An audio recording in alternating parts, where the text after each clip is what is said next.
Conversinhas no Fiado. Sua história virando podcast.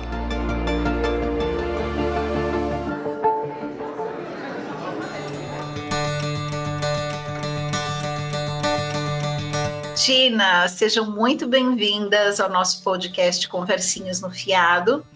Eu sou a Estela Kiel, economista e especialista em educação financeira, fundadora da Investidela e apresentadora desse podcast. Lembrando que hoje é a segunda parte do episódio que começou na semana passada. Então, se você não ouviu, eu recomendo que você dê uma pausa e volte no episódio anterior para você poder seguir o fio aí dessa história que está sendo contada. Se você quiser conhecer a Tina e outras informações desse podcast, você pode ouvir o trailer que está também disponível aqui na nossa plataforma. Não esquece de tirar uma foto bem bonita de onde você está ouvindo esse episódio hoje e marcar a nossa hashtag Somos Todas Tinas e o perfil da Investidela lá no Instagram.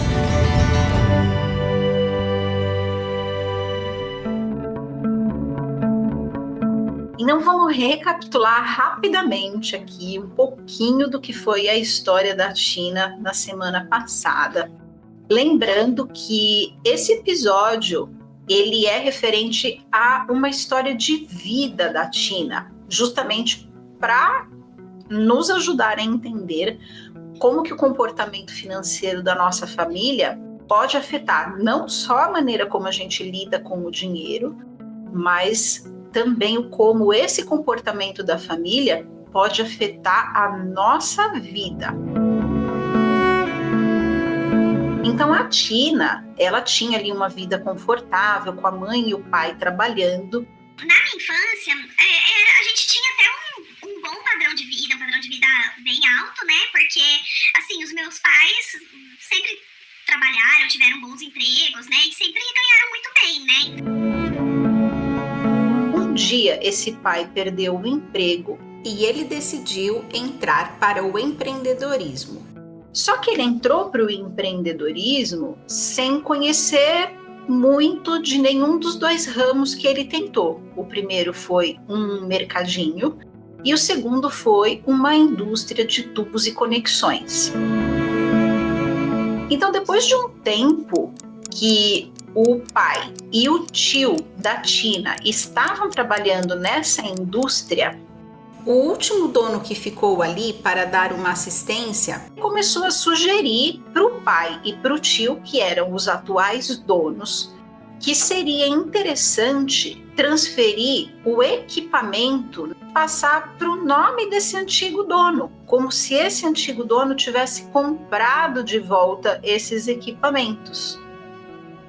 E eles fizeram um contrato, pegaram todo esse maquinário e passou para o nome desse antigo dono.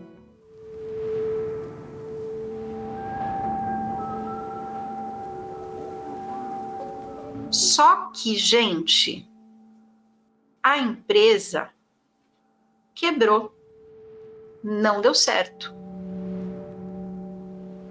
Vocês lembram que o pai da Tina não tinha dinheiro para pagar por essa sociedade. Só que para ele entrar no negócio, ele colocou na permuta a casa que a família morava.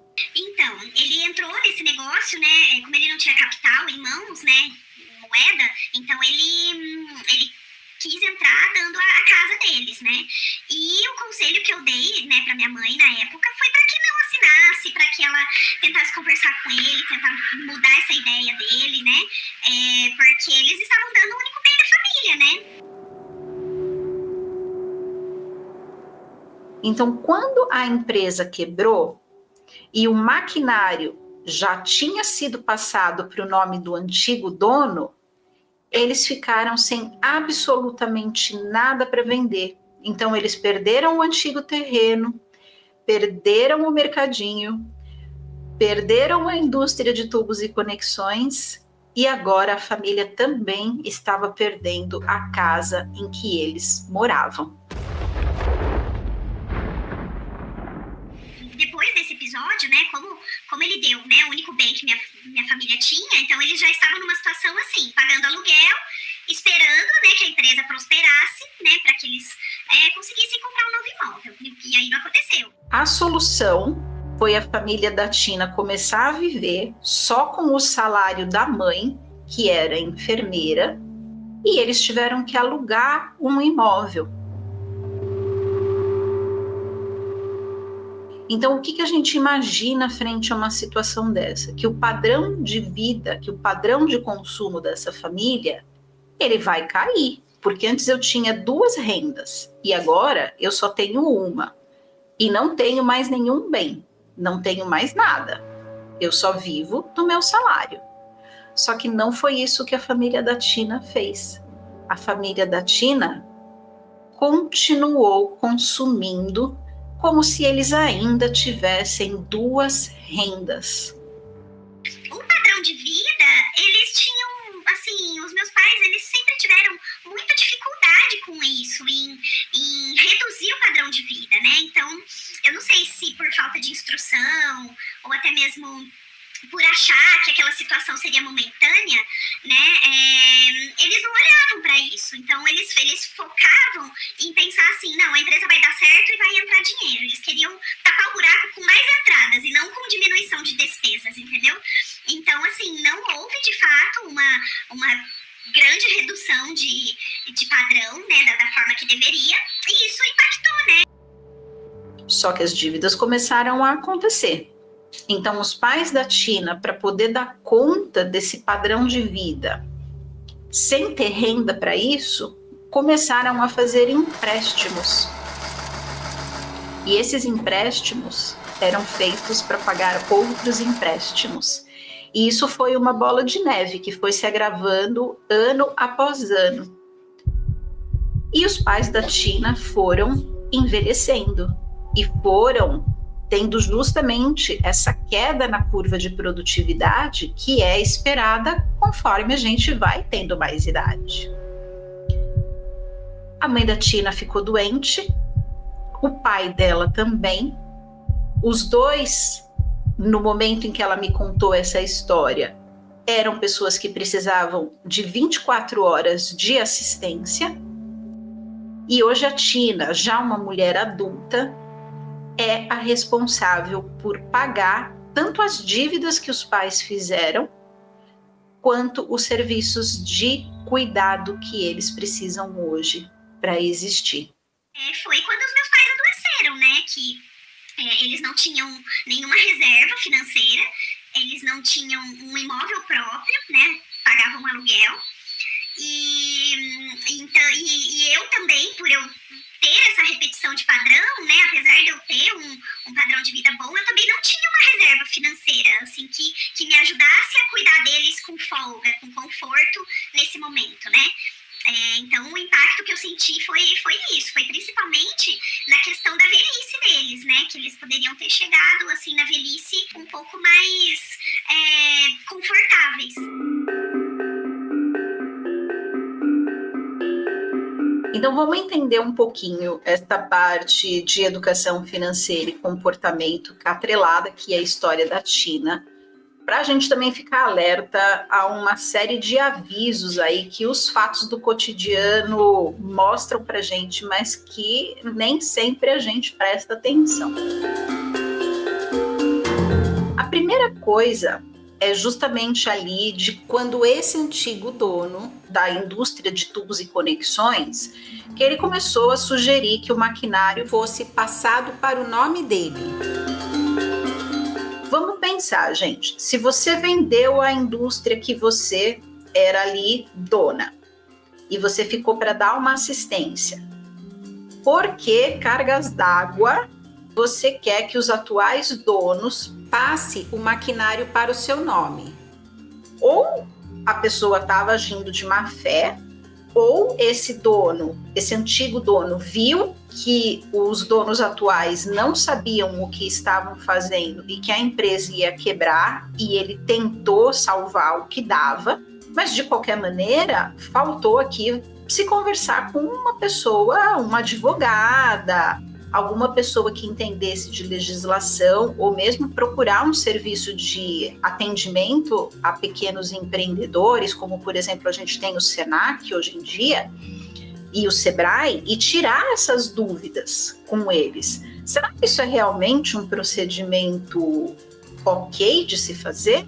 Né? Porque a garantia que eles tinham, que foi justamente o que o tio falou para a mãe da Tina, era que se a empresa não desse certo, eles iam ter esses equipamentos para vender. Você transferir esses equipamentos para o nome de outra pessoa significa que você fica sem garantia nenhuma ali no seu negócio. Então, toda vez que você vai tomar uma decisão desse porte, é importante conversar com uma pessoa que entende de legislação e alguém que entende de negócios para poder te elucidar, para poder te trazer clareza sobre as consequências daquilo que você está decidindo. Porque mesmo que a empresa tivesse quebrado, se eles ainda tivessem um maquinário, talvez eles conseguissem recuperar uma parte desse investimento. Mas não foi o que aconteceu, porque eles perderam antes mesmo da empresa quebrar. Então sempre tenham muita atenção quando a questão é empreender, principalmente quando você empreende com o seu próprio dinheiro ou com os bens da família. O segundo ponto, que eu já tinha comentado lá no episódio 1, é você sempre prestar atenção de se viver com menos do que se ganha. E nessa segunda parte aqui da história não é diferente. Então, a partir do momento que a família da Tina passou a viver só com a renda da mãe, seria importante diminuir esse padrão de consumo da família, ao invés de optar por empréstimos e consignados aí ao longo de muitos anos.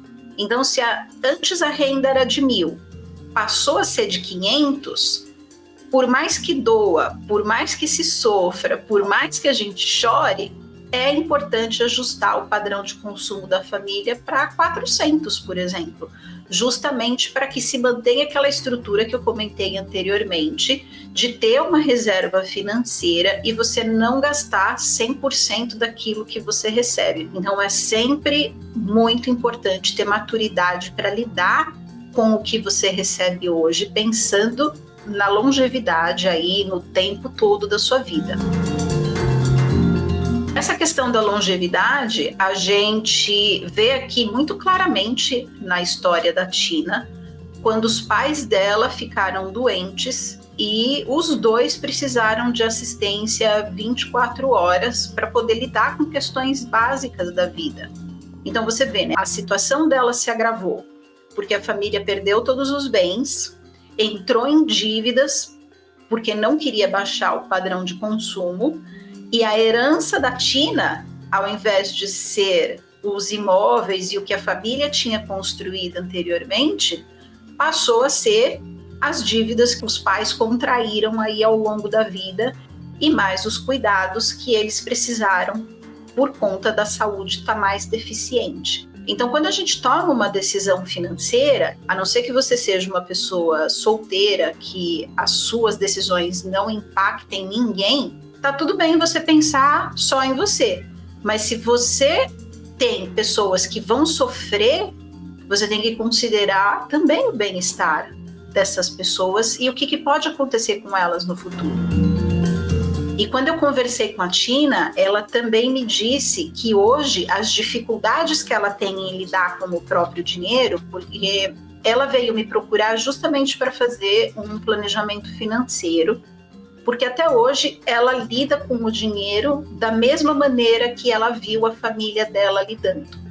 Então, mesmo que ela consiga ler números numa planilha, ela tem dificuldades de conseguir fazer essa construção de patrimônio.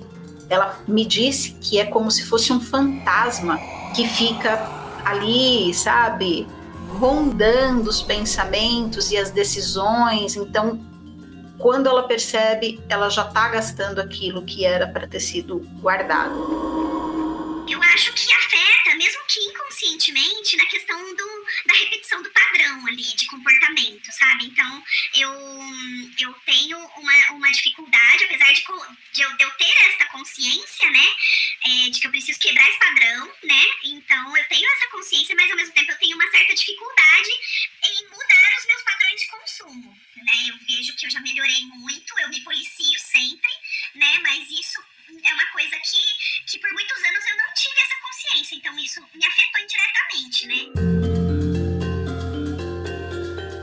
Então, desconstruir esse exemplo que a gente teve na infância, a gente olhar com olhos bem críticos para o que a nossa família fez, que gerou prejuízo para eles, para a gente não repetir, é muito importante. E é essa a principal lição.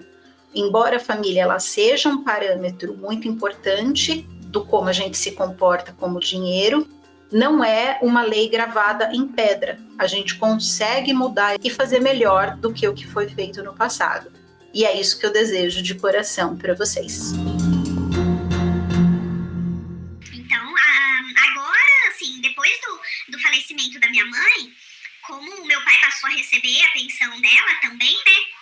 Sou eu que cuido das finanças, então agora, com o dinheiro dele, eu tô fazendo uma reservinha pra ele, sabe? Todo mês eu tô colocando ali, tirando alguma reserva pra não passar de novo por isso. Eu vou deixar os links da descrição de tudo que eu comentei nesse episódio aqui para vocês, disponível. Se você quiser mandar a sua história, você pode mandar pelo site da Investidela, através da aba do podcast. E se você for comentar sobre esse episódio, pode comentar lá na nossa comunidade do Instagram. Não esquece de ser muito respeitosa e empática nas suas palavras. E eu espero você na próxima semana. Um grande beijo e até mais!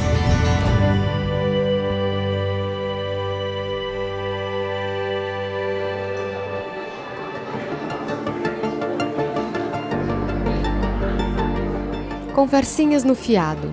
Sua história virando podcast.